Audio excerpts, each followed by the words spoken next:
Yes, after my first film, I got panned. I got panned ruthlessly, by the journalist community who turned around and said, "Oh, he's gone to make a film and he's flopped." By my friends who were critics at that point of time, they got personal about it. They were personally. I almost felt it was a personal attack on me. And even the audiences and all of that was like he was not able to deliver. So yes, I did go into a phase where for about 2-3 months I was down and out.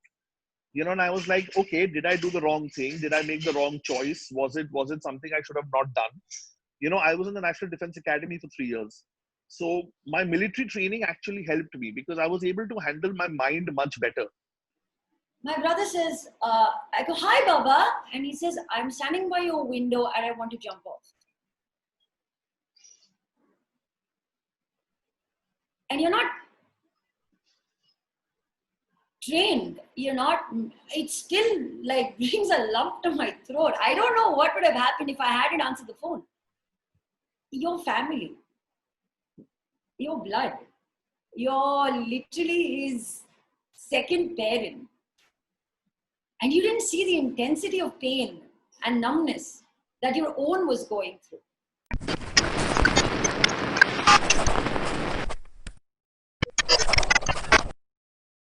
India has already been facing a mental health crisis, an invisible illness that we can't see, but it is an illness just like any other physical ailment like heart disease or diabetes or hypertension. 8.5 crore Indians suffer from mental health issues. That is 6.5% of India's entire population. That's approximately 1 out of every 7 persons suffering from some sort of mental health issue. Now, out of these 8.5 crore people that we're talking about, at least 5 crore suffer from depression and 3 crore from anxiety related issues like panic attacks, PTSD, which is post-traumatic stress disorder, etc. Now, these are just reported cases, remember. 75 to 90% of people never seek help. We've been saying this over and over on Zen-Brain. Why? Because for every 10 lakh people here in India, there are only about 3 psychiatrists and 1 psychologist available. You need to know these numbers really. And suicide claims over 230,000 Indian lives every year. India is already facing a mental health crisis, and now with COVID-19 pandemic-induced lockdown, a partial lockdown, it's put even more pressure on those already suffering. So this is not a debate, I'm reiterating that. It's a conversation about mental health and why it makes people in certain industries like Bollywood vulnerable, where every bit of your success, failure, and personal life is up for public scrutiny and fierce opinion, if I may say so. In this scenario, how to own up to mental health issues, address it, as well as protect yourself and your colleagues and family members who may be more vulnerable than others. And to have this conversation, joining me is KUBBRA SAIT. She's an actor, TV host, and model who has appeared in films like Sultan, Ready, and City of Life. You may have seen her play the role of Kuckoo in Sacred Games. Also joining me is SAMAR KHAN, a friend and former colleague, entertainment editor, writer, and director of films such as Kuch Meetha Ho Jaye and Shauriya, former head of the TV division of Red Chillies Entertainment. He is now creative producer on several productions for OTT platforms, including Your Honor on Sony Liv. Now, let me start with you, Samar. 25 years in Bollywood. Samar, for you, you wrote a heartfelt note recently, and I'm just quoting on what you've actually written. The price that people have to pay to run after that illusion called success, it takes your soul away at every failure and name calling that happens every day of your life. The heady cocktail called power and success comes at a very high price, and many are not mentally strong for that. Strong words there, Samar. Does Bollywood make people more susceptible to mental health issues? And the question is, why? Let's start with you. Thank you, Shruti, for that flattering introduction. And the fact that I've spent 25 years in the industry has made me actually see the industry from various facets. I was a journalist when I started off, so I saw it from the outside. Then I became a director, so I saw it from another point of view. Then after that, I became a creative producer and a creator, so I saw it from another point of view. And my life was up for scrutiny. I used to scrutinize people's lives, and then my life was up for scrutiny. So I actually saw it from both sides. And yes, it does take a toll on you because, see, we are in a profession, Shruti, where everything we do with a lot of emotional intake in it. There's a lot of emotion that goes into it. We create. So when you create something, you give a part of you to that creation. And the the what are we working for? I mean, at the end of the day, as creative people, we don't. It's a misnomer that people work for money. People work for adulation. It's a the adulation is the heady cocktail that I was talking about. You want people to come up and say, "Wow, what a great film! Wow, what a great piece of work." That's the aphrodisiac that keeps people going. It's not just the money. I mean, people can get lots of money doing other kinds of work, but this adulation of being recognized, of being in the news, of being part of people's bedroom conversations, that's the thing that gets us going. We want our work to be appreciated. Creative people thrive on that. Yeah. Creative people thrive on that adulation, on that success. When I say success, I mean that is the thing that we're all running after. We want our names up on the billboards. We want our names up on neon signs. That's the dream everybody comes with to the industry. Nobody comes here to become just a, what would I say, just a runner up. Everybody wants to be a winner.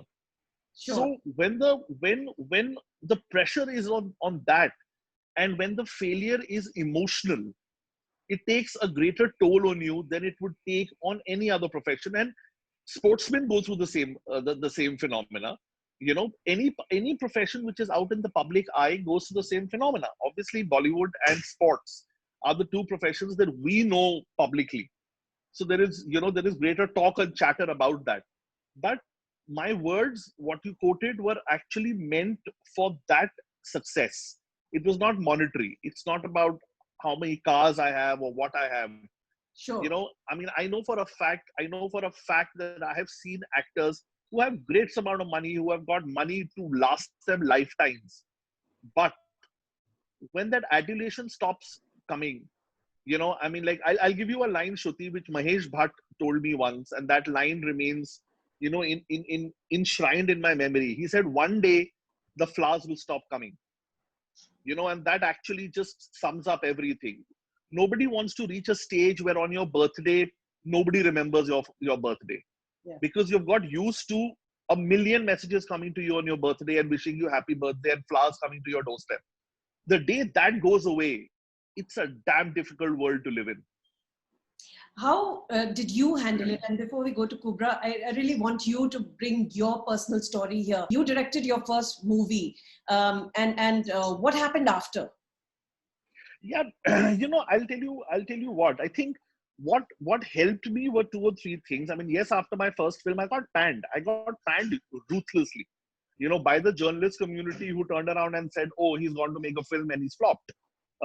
By my friends who were critics at that point of time, they got personal about it. They were personally. I almost felt it was a personal attack on me. And even the audiences and all of that was like, I mean, he's and he was not able to deliver. So yes, I did go into a phase where for about 2-3 months I was down and out. And I was like, okay, did I do the wrong thing? Did I make the wrong choice? Was it something I should have not done? But what helped me, Shruti, was, I think, two things. One, like, I don't think many people know, but I was in the National Defense Academy for 3 years. So my military training actually helped me because I was able to handle my mind much better. The other thing was that I think mentally I was always, and I always have been, and you have known me for all these years, I was always a fighter. I never took no for an answer. I'll prove my point again. So that mental strength is what actually put me into a position where I was able to take that downfall and convert it into an energy box and said, never mind, I'll do it again. But not everybody is like that, and I think I was a director, so my scrutiny was far less than what an actor goes through. For actors, it is extremely difficult because the and I was in the pre-social media era.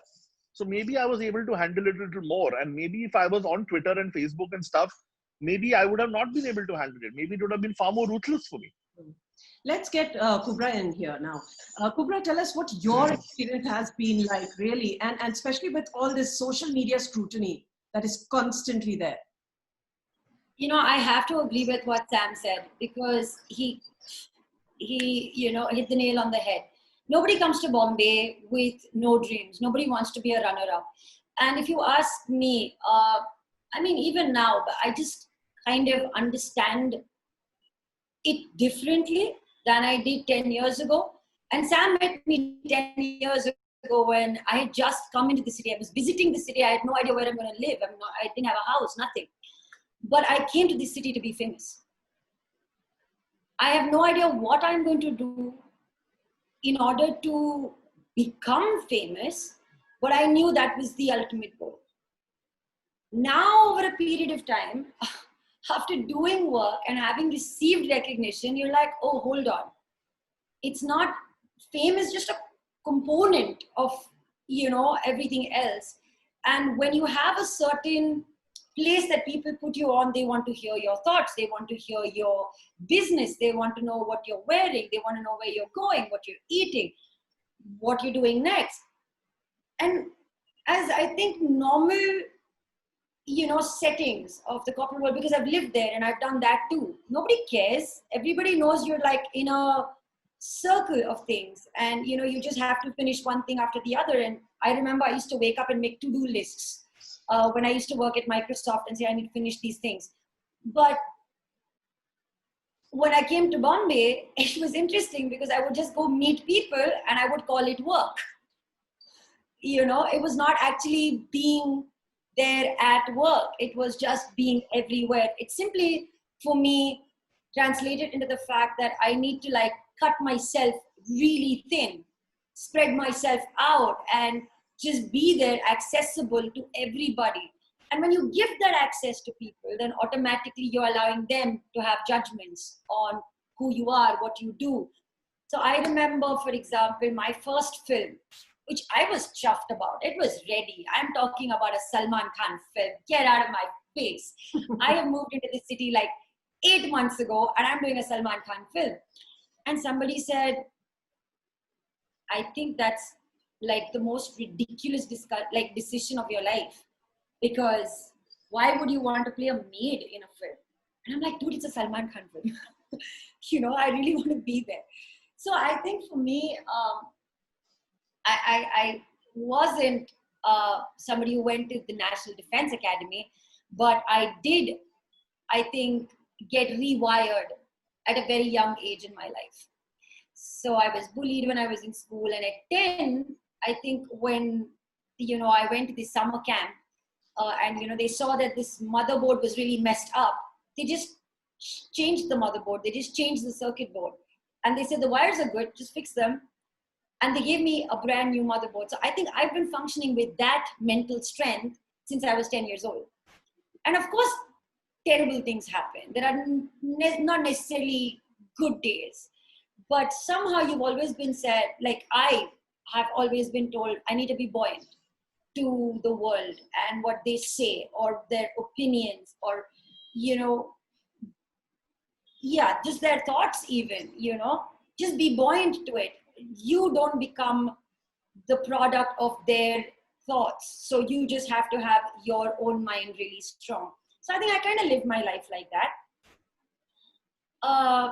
But yeah, not everybody is probably that mentally, or I think because you're giving so much of yourself out, I think you need to constantly replenish yourself.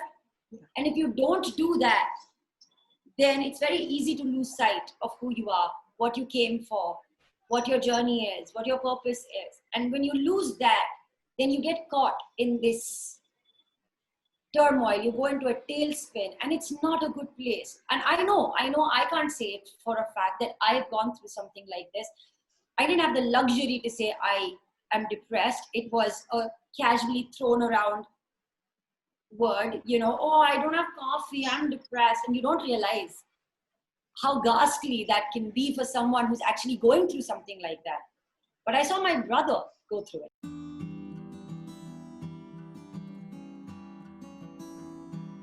I wanted to get in your brother because you've seen it at very close quarters, and your brother is also an actor. He's also in the entertainment industry. He's a comedian, he's a performer. And I get this call, I'm in Delhi, and I get this call. And Danish says, and I pick up the phone, I don't even know. I mean, I was getting ready, I was getting through my makeup. And my brother says, I go, hi, Baba. And he says, I'm standing by your window and I want to jump off. And you're not trained, it still like brings a lump to my throat. I don't know what would have happened if I hadn't answered the phone, if I wasn't accessible. There are so many things you can think of today. But he was standing at this window and I literally said, maybe we need to backtrack your steps. We're going to get some water and then we're going to talk about this. We don't need to do anything right now, but we'll just talk about it. All right? Is that okay? Can we do that right now together? And it's bizarre, right? Your family, your blood, your literally his second parent. And you didn't see the intensity of pain and numbness that your own was going through. And it's really shocking. And for the rest of the world, this person is the happiest soul alive. Like, oh my God, like, where is Danish? He makes us laugh. What does he do? He entertains us. He's the life of the party. He's this, he's that, he's that. And you're his own. And you don't know what's happening to him. And I think that was an alarm for me. And I, of course, like in the spur of the moment, I worked on rescheduling my flight and I came back home earlier and I saw him sleeping. And he slept for 18 hours a day for 3 or 4 days. Wow. Right here. Like he didn't wake up. He would wake up to drink water, eat something and go back to sleep. Like he slept for 4 days, for 18 hours each day. And I think that's the kind of numbness you go through. And I can't imagine what it is like to be in that place. And I wouldn't wish it on anybody. Anybody. This is interesting, but, what do you think other family members can do? And I want, Samar also to pitch in a little bit here. When you see somebody at very close quarters also go through something like this, what can loved ones do really? And why is it important to have loved ones around you? Especially I'll just add over here. I mean, Kubbra has seen it firsthand with her brother. I have seen it many times with writers, with actors, with creators. The one thing that we need to understand is that the two things that we need to understand, and I think Kubbra will back me up on this, is number one, stop judging people who are going through this. Don't ask questions like, why are you depressed? It's not your business to find out. Okay? Because that is what pushes people away. The moment you ask someone, oh, why are you depressed? And what is wrong with you? I mean, life is so good. They clamp up. So the first thing we need to do is that we need to acknowledge that they have a problem. It's like a child comes to you and shows you a wound on a leg. You don't ask them, why are you hurt? You can see that wound. Unfortunately, when people are hurting inside, Shruti, we're not able to see it. So when we're not able to see it, we judge them. And say, no, nothing is wrong with you. There's nothing wrong with you. You're all good. Everything is fine. Everything is perfect. What is wrong? Everything is okay. Why are you bothered? So first of all, we need to acknowledge that yes, someone is hurting and someone is going through a problem. So that's the first thing we need to do. The second thing, which I think, again, Kubbra will back me up on this, is the fact that we need to listen to people. All they want is to talk. All they want to do is for you to understand and listen to them. I think those are two things that I have learned in the last 25 years that I have been here, is that I have stopped judging people who come up to me and say, I'm having a bad day. You have to empathize with them. And we have to understand that when people come to you and they tell you that they're having a bad day or they're depressed, they've actually taken a lot of courage to do that. Absolutely. and come in, because so those are the two things that have helped me. I agree with Sam on, on both the points that he spoke of. But I just like to tweak it around a little bit. I don't think people want you to listen, because with listening, what happens is there's a sense of a rational mind that kicks in, and you want to pass a judgment, you want to pass advice, and advice is not what they want at that point of time. They don't want to rationalize or sit and weigh out, the possibilities that they have, the opportunities that they have, the awesomeness that they are surrounded by. Oh my God, look at me. I'm here for you. You're not a trophy, you're nobody. So I think more than listening, you need to be just that other human being who can hear them out. And I think it's been a very rough week for everybody, whether you knew the person who passed away or not, and it's a shock, especially when it's someone important, someone you look up to, someone who's been a creator, someone who's an artist.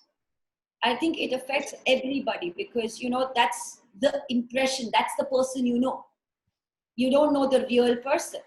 And you have a connection to them as a personality, not to them as a person. And I felt the hurt very deep myself. So I actually was quite stumped. I think borderline even irritated by the fact that people were like, oh, why did you not talk to me? Why did you not reach out to me? I was like, have you made yourself worthy of being reached out to? What is it that you have personally done to say that if something like this happened to me, I would deal with it in this way? Did you ever read about mental health? Did you ever do anything to actually be a support system? I was caught off guard, and I know it's not easy, because you become that person in that moment. And I think all of us, our mind is so haphazard that I think all of us at some point of time, I know I have thought of walking out of my window. I have thought I could fly if I did it. I've thought I could be Birdman, not in the greatest achievement way. I'm talking about being so distracted with my thoughts and the conundrum in my head that I could do it and it'll be okay. I just want to get out of this noise in my head. I haven't actioned it, but we all go through it. But if a problem actually had to face you, how would you deal with it? So the first thing that I did was actually attend a first responder program that happened through Safe Space India. And I said to myself, if I don't educate myself on how to handle this, I have no right to pass an opinion. I have no right to present an offer. I am in no place to say, come talk to me.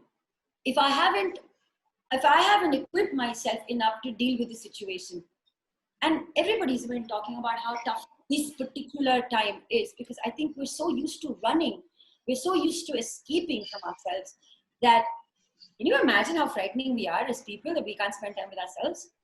I think that's shocking. Isn't that incredible? Bizarre, like to hear about the numbers rising, and it's like everybody's talking about it, everybody's reaching out to each other, and this has never happened on an ordinary busy day. You want to share joy right now, you want to share your disappointments right now, you want to share things, you want to talk to people, you want to be there for people, you want people to be there for you, and it's disappointing if someone isn't. So would you like to share about how your brothers overcome it and the help that he sought, and how important it is really to seek intervention, medical intervention? Sometimes it's tough, especially for people in your profession, because you want to protect your privacy as well, but it's still... Which is very hard, by the way. The more you try to protect it, the more they speculate. They come up with their own theories. But you have to care about your life at the end of the day. In that sense. And we all want to be a part of it. We feed them. We feed these monsters. If I have a PR agency, I'm technically feeding them. I want to be noted. I want to be recognized. I want to be photographed. I want all of that too, right? And I'm actually feeding the system that we're cursing right now. So I'm guilty of it myself. So I have no business to point fingers at people. But that being said, I think Danish started battling depression, I think roughly 10 years ago when he was still in Dubai. And I'm so proud of that child for being so aware of who he is and how he was feeling. So I remember him calling Mama and saying, I want to leave my job and I want to get back on that plane and come back home. And Mom says, being Mom, she says, you know what, beta, just work for 1 more week and you will get your gratuity because you'll complete a year in the company. Classic middle class family. Gratuity mega, tum ek hafta ruk jao. He said, I don't want gratuity, I want my life and I want to get back. And nobody understood that that is depression that he's going through. Then there was another stage in his life where we were working on Kabaddi together and we used to travel together. So we stopped by at a pharmacy and we picked up a brand new slip of painkillers because he had a sciatica and his back was hurting. We came back in the evening, it was his birthday, and I see this empty strip lying on the table. So I said, Baba, if you finished your tablets, you just got a new one now. Why is this lying over here? Throw it. He's like, what new one? What old one? This is what we got this morning. I'm like, Danish, you finished a whole strip of painkillers? Did you just finish a whole strip of painkillers? And he says, what do you know? Do you know what pain I'm going through? And I haven't seen my brother act up like that. Knowing what he's doing or being unaware or subconsciously consuming these tablets to put an end to pain. And this is physical pain. And physical pain always ends up, messing with your head.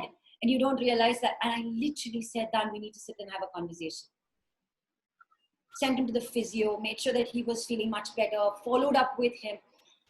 And this is not about saying, I was there for you. It's because you have to be there for them. And it's not a great job. It's your bloody responsibility and you better do it. And you do it right. And then when this happened, this incident was the third time, I remember making sure I was there, following up before every counselor visit, before every psychiatric visit, like every time before he saw the psychiatrist. And I was there to follow up how he was feeling now, how he was feeling then. It's not when troubleshoots is when you don't reach out to the person. You actually be there for that person as family, as people who you love. If you identify there is a concern, then be there for that person at any point of the time in the day. And even if you're not there for that person, be the person who can ask beforehand, be proactive, be preemptive, reach out. Just be that person. Don't expect that person to reach out. And that's what I've learned through, Danish going through something like this. He's been on medicine. He's never been ashamed of saying that I take this tablet. I cannot sleep without this tablet. I follow up, ask him randomly, did you see your doctor? Did you have a conversation? And now this is for somebody who has a clinically identified problem. But I think in general, we all need this kind of support. And I think it's the analogy that I can give you best with like physical health. We all have a body and we all need to take care of it. Or we go to a trainer, we go to a gym. And I think that's what a counselor does. We all have a mind and we need someone to help us offload or load us with the right kind of thoughts or ideas or put processes to this crazy conversation that's happening within the mind. I think I love this movie Inside Out, where all your emotions talk to each other. And I think that happens to everybody. And you need someone to be like, I'm the mayor of this town. I'm going to sort you out. And I think when that happens, it's just peaceful for everybody. And I think everybody needs to have that kind of conversation with a person who's not judging them. Samar, you wanted to say something?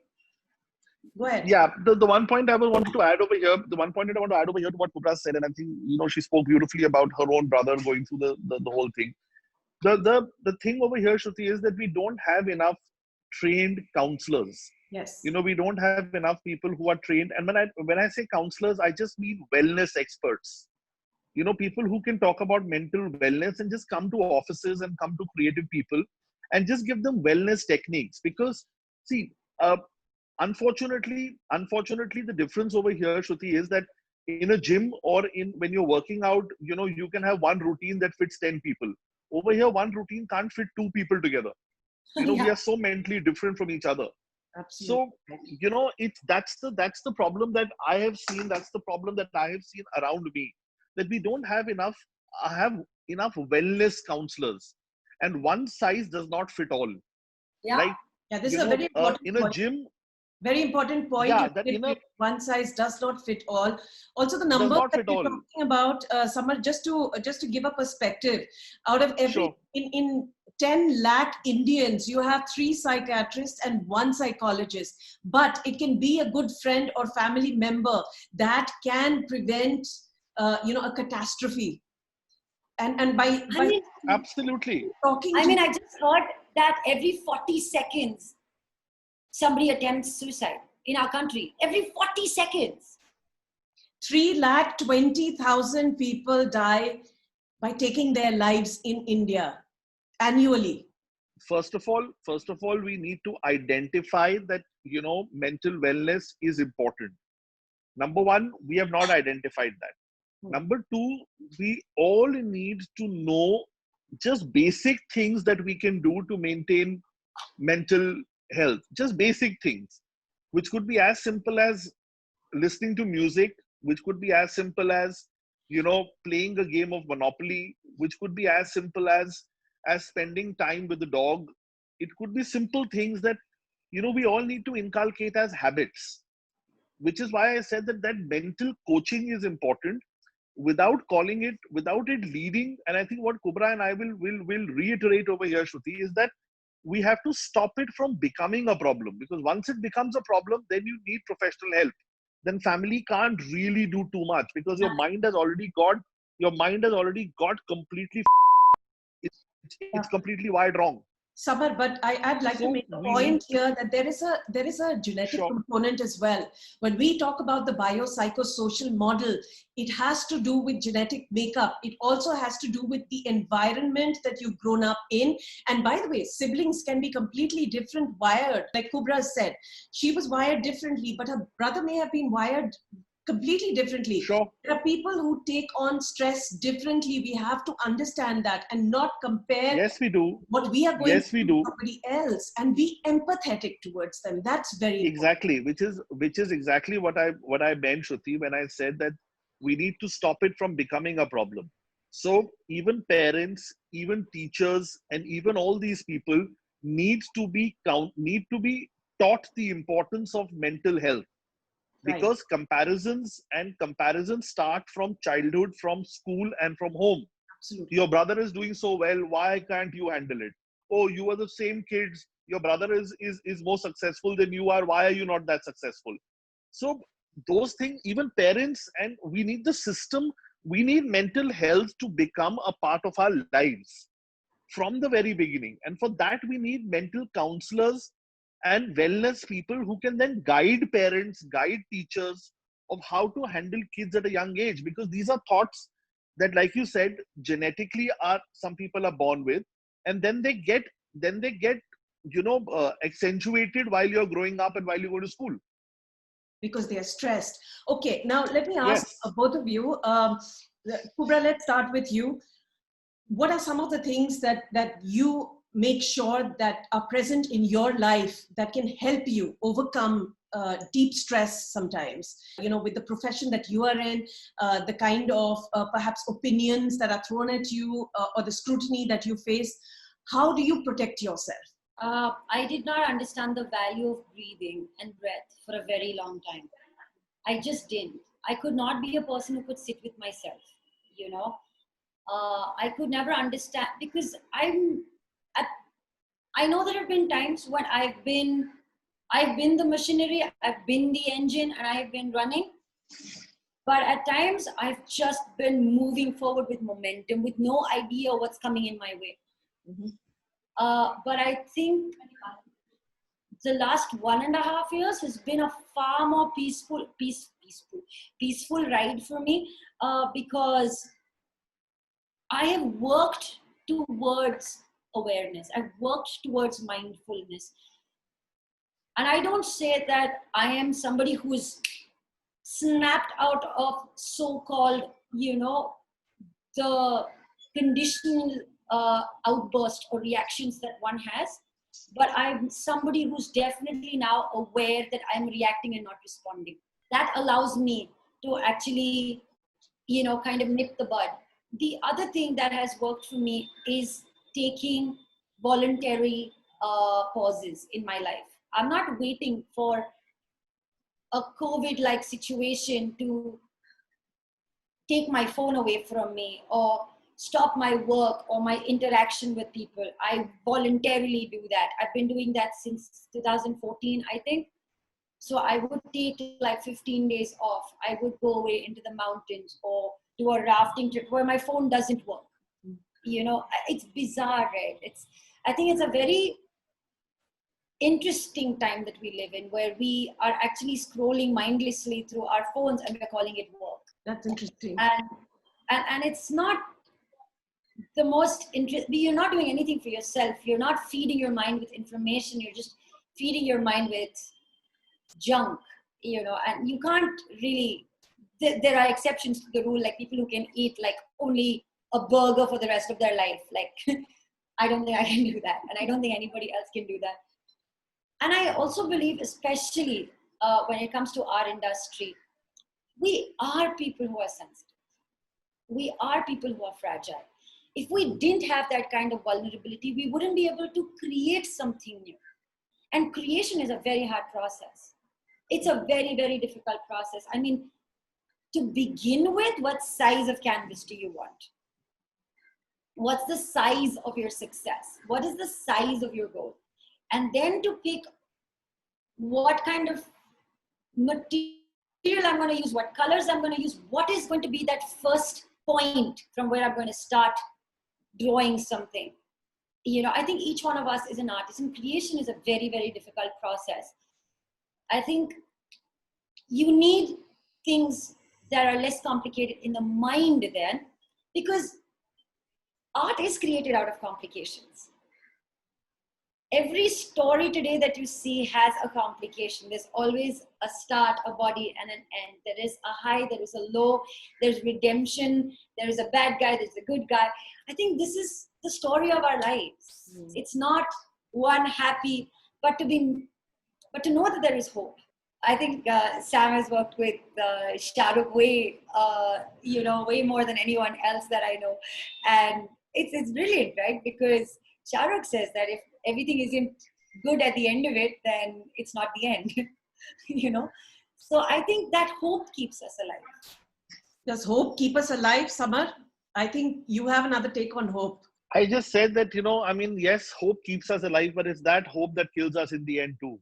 Because like KUBBRA said, you need to, it's very difficult, Shruti. I mean, it's very difficult to temper down your expectations and figure out the size of your canvas. Because मैं आपको एक बात, I mean, I'll convert it in Hindi because Hindi में समझना ज़्यादा आसान होगा कि बंबई में हर मोहल्ले का शाहरुख खान आता है यहाँ पे शाहरुख खान बनने, तो वो अपने मोहल्ले का शाहरुख खान ऑलरेडी है, वो अपने मोहल्ले की दीपिका पादुकोण ऑलरेडी है, तो वो अपने शहर से यहाँ पे आता है, लेकिन यहाँ पे सिर्फ एक ही बन सकता है. So the success rate is so low in our industry that it's very difficult to cut the size of your canvas and say ki now I'm okay to become this, because we all come here with those dreams. We all come here to become the biggest. Nobody comes here to become the runner-up. That's true. Let's be clear about it. Nobody comes here to become the runner-up.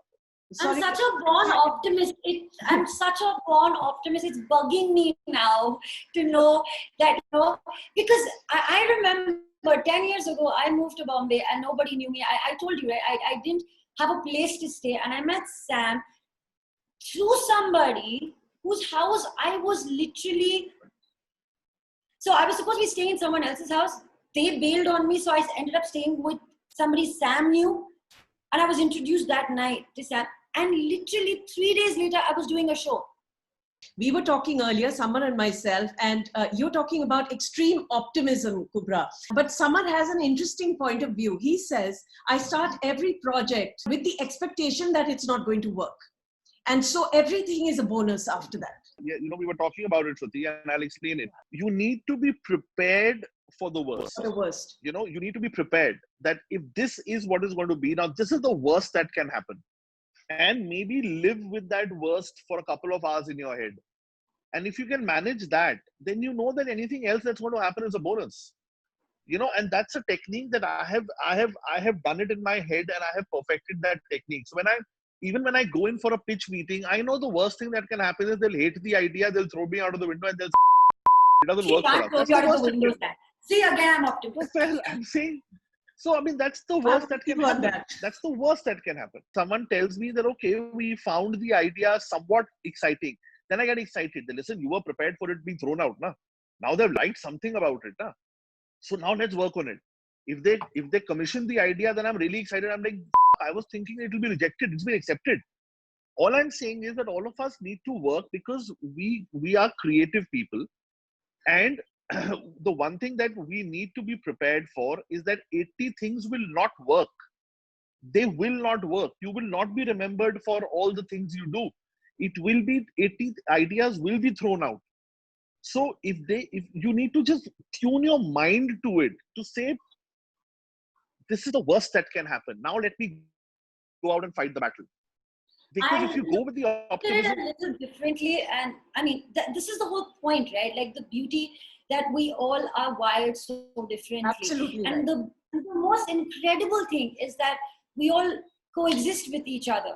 We all create together. Like Sam and I have worked on 3 projects, four projects together in the last 10 years. And the most recently, we've done 3 projects together, right?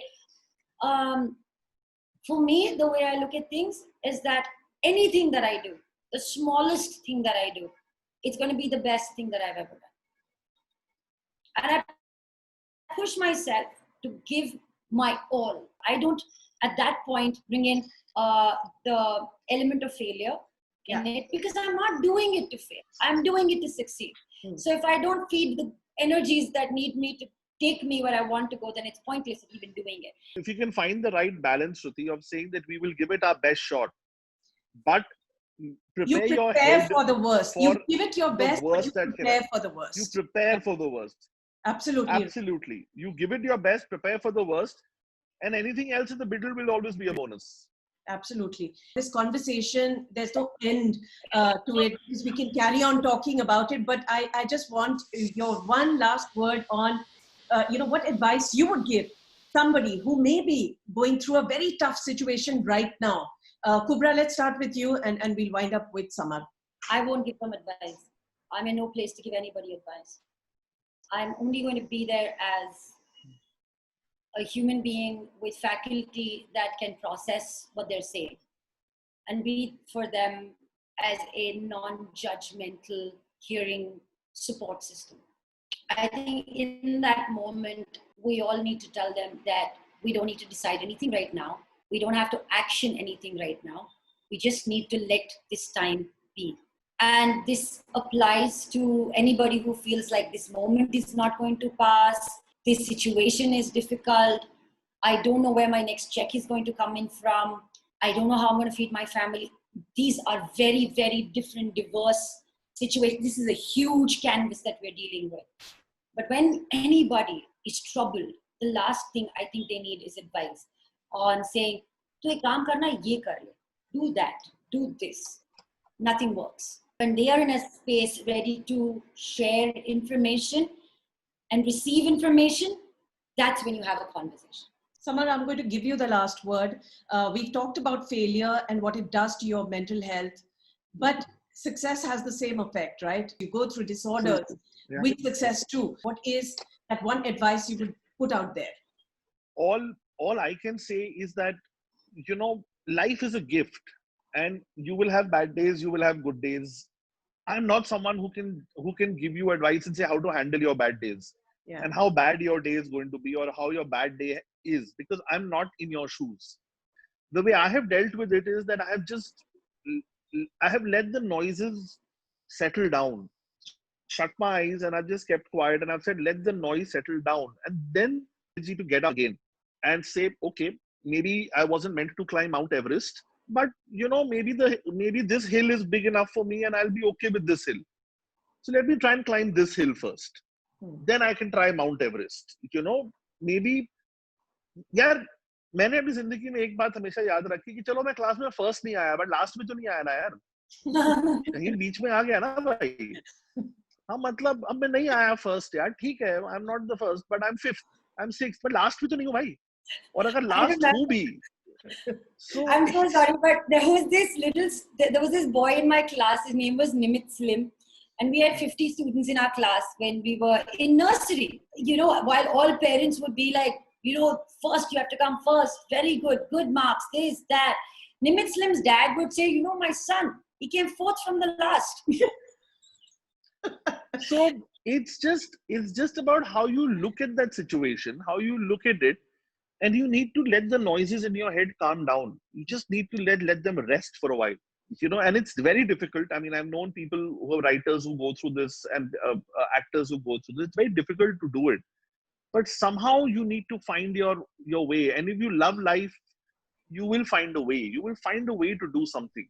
One good thing that both of you have, people that love you, and the people that you surround yourselves with, that is what matters, and that is something that you need to always have. Maybe a bunch of friends who are not so obsessed with what is it that you do, and your failures and your successes, who are going to be there regardless, and that's important. Thank you both very much, KUBBRA and Samar, for joining us on this discussion. I started this platform to have conversations like this, to remove stigma from taboo topics like mental health, and I'm so happy that you could join me today, and we hope to have further discussions on this, and we hope Bollywood itself takes on the onus of discussing themes related to mental health, especially with depression, anxiety, various mental illnesses that remain hidden from public view.